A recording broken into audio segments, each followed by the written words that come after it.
Hello students, आज इस video में हम 11th क्लास का मोस्ट आईएमपी क्वेश्चन करेंगे। तो आज हमारा टॉपिक है न्यूटन की गति के नियम। तो ये न्यूटन ने गति से संबंधित कुछ नियम बनाए। आज के इस वीडियो में हम वही देखेंगे।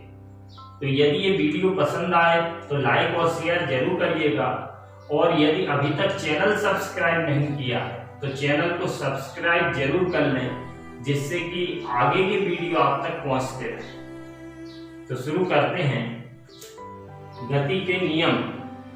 तो पहला नियम हम देखेंगे, प्रथम नियम।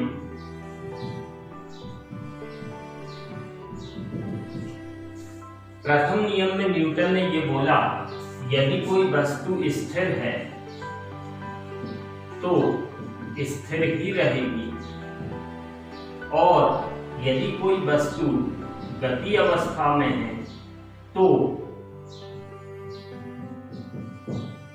उसी वेग से उसी दिशा में गतिमान रहेगी। मतलब यदि कोई वस्तु रखी है तो वो रखी रहेगी, जैसी ये टेबल है, रखी है तो रखी है। अगर इसको कोई खिसकाए ना तो 10 साल 50 साल बाद कभी नहीं खिसकेगी अपने आप। तो कोई भी चीज स्थिर अवस्था से गति अवस्था में अपने आप नहीं आएगी, उस पर कोई सा ना कोई सा बल लगाना पड़ेगा, तभी वो आएगी।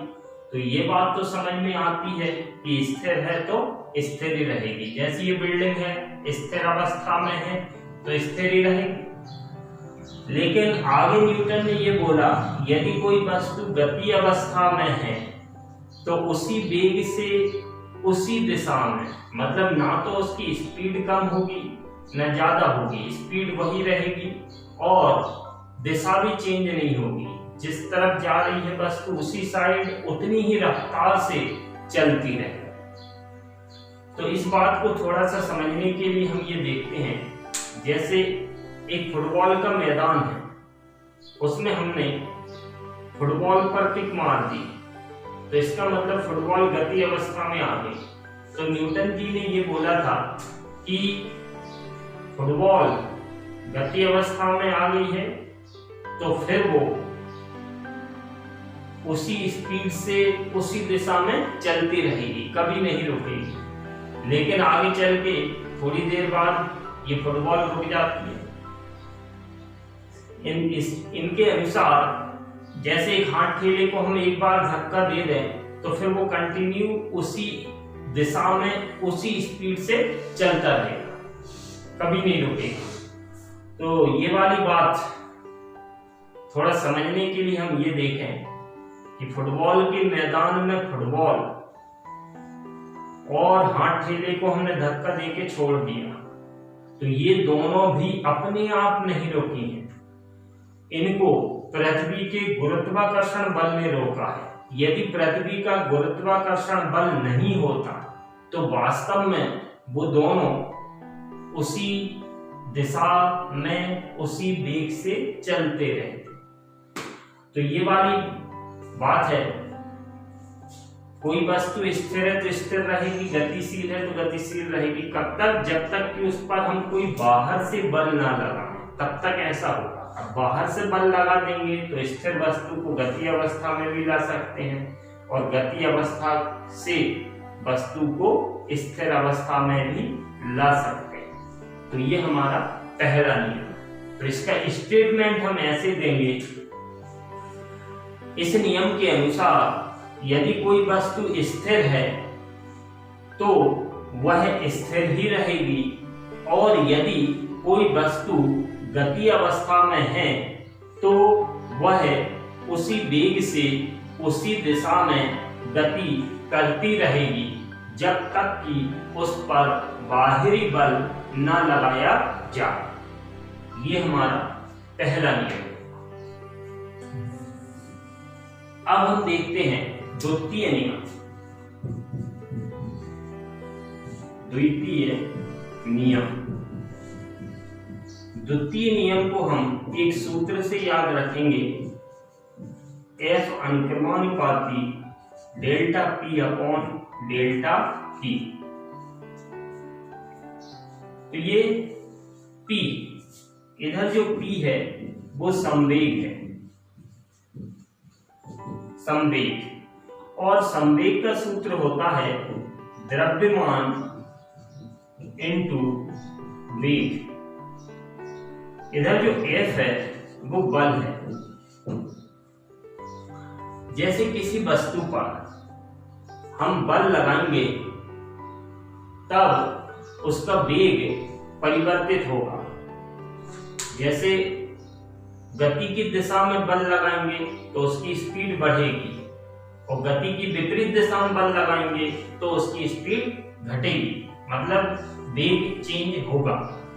तो बल लगाएंगे तो वेग चेंज होगा, और वेग का मान बदलेगा तो संवेग बदलेगा। तो इधर जो P है उसमें परिवर्तन हो रहा है, और परिवर्तन समय का भाग दे दिया तो ये है संवेग में परिवर्तन की दर, और ये बल के अनुक्रमानुपाती होती है। अनुक्रमानुपाती मतलब एक का मान बढ़ाएंगे तो दूसरा मान भी बढ़ेगा, उसको अनुक्रमानुपाती बोला जाता है। एक का मान बढ़ाने पर दूसरे का बढ़ता है, या एक का मान कम करने पर दूसरे का भी कम होता है, उसे अनुक्रमानुपाती बोलते हैं। और यदि एक का मान बढ़ाने पर दूसरी राशि का मान कम हो रहा है तो उसे व्युत्क्रमानुपाती बोलते हैं। तो इधर ये अनुक्रमानुपाती है। तो स्वाभाविक सी बात है, ज्यादा बल लगाओगे वेग में परिवर्तन ज्यादा होगा, संवेग में भी परिवर्तन ज्यादा होगा, तो उसकी संवेग में परिवर्तन की दर भी ज्यादा होगी। तो द्वितीय नियम का स्टेटमेंट हम ऐसे बोलेंगे, इस नियम के अनुसार किसी वस्तु पर लगाया गया बल उसके संवेग में परिवर्तन की दर के अनुक्रमानुपाती होता है। ये हमारा द्वितीय नियम है। अब हम देखते हैं तृतीय नियम। तृतीय नियम, तो ये तृतीय नियम जो है, जैसे एक वस्तु है, ये दूसरी वस्तु है, ये पहली वस्तु है, ये दूसरी वस्तु है। पहली वस्तु यदि दूसरी पर बल लगाती है तो दूसरी वस्तु भी पहली वस्तु पर ही उतना ही बल विपरीत दिशा में लगाती है। तो ये जो पहली वस्तु ने, जिस वस्तु ने पहले बल लगाया उसको हम बोलते हैं क्रिया, और जो दूसरी वस्तु ने जवाब के रूप में बल लगाया उसको बोलते हैं हम प्रतिक्रिया। तो ये तीसरा नियम है, बचपन में याद किया होगा कि प्रत्येक वस्तु पर क्रिया और प्रतिक्रिया बराबर और विपरीत होती हैं, विपरीत होती हैं। या फिर इसको सिंपल लैंग्वेज में ऐसे हम बोल सकते हैं, इस नियम का स्टेटमेंट हम ऐसे दे सकते हैं कि एक वस्तु दूसरी वस्तु पर जितना बल लगाती है दूसरी वस्तु भी पहली वस्तु पर उतना ही बल विपरीत दिशा में लगाती है। ये तृतीय नियम का स्टेटमेंट है। जैसे नदी में नाव से किनारे पर जब हम कूदते हैं तो हम नाव को पीछे की तरफ धक्का देते हैं, वो हमने लगाई क्रिया, तो नाव ने भी उतना ही बल हम पर आगे की साइड लगाया, तो हम जो है आगे की ओर कूदे, क्योंकि नाव से हमें प्रतिक्रिया मिली, और हमारी क्रिया के कारण नाव कहाँ जाती है, पीछे की साइड, क्योंकि हम नाव को पीछे की साइड धक्का दे रहे थे तो नाव ने हम पर आगे की ओर धक्का दिया। तो प्रत्येक वस्तु प्रतिक्रिया भी देती है। तो अब जैसे हम बात करें कि हम जमीन पर चलते हैं, तो जमीन पर चलते समय हम पैरों से जमीन को पीछे की तरफ धक्का देते हैं, तो जमीन भी हम पर उतनी ही प्रतिक्रिया आगे की ओर लगाती है, जिसके कारण हम चलते हैं। तो इधर क्या है, हमने जो जमीन पर लगाया था उसका जमीन पर एहसास नहीं हुआ, बल तो लगा है लेकिन हमें दिखता नहीं है, महसूस नहीं होता। लेकिन हम पर जो जमीन ने लगाया उसके कारण हम कहाँ चले गए, आगे की ओर। जैसे हम ऊंची कूद कूदते हैं तो हम जमीन को पैरों से नीचे की तरफ दबाते हैं तो जमीन हम पर प्रतिक्रिया ऊपर की साइड लगाती है, तो इस तरह से हम कहाँ ऊपर उछलते हैं। तो ये तृतीय नियम। तो ये न्यूटन की गति के तीनों नियम मोस्ट आईएमपी हैं। तो यदि ये वीडियो पसंद आया हो और यदि आप चाहते हैं कि मेरे वीडियो आप तक तुरंत पहुंचते रहें तो बेल आइकॉन जरूर दबाएं।